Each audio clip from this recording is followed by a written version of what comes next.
G'usl qilishni o'rganamiz. G'usl har bir balog'atga yetgan kishiga farz amal hisoblanadi.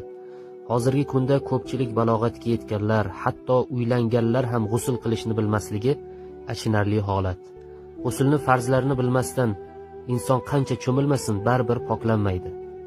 Er-xotin yaqinligidan keyin, tushda ehtilom bo'lgandan keyin va ayollar oy kunidan keyin g'usl qilishi vojib, ya'ni lozim bo'ladi. G'uslning 3 ta farzi bor.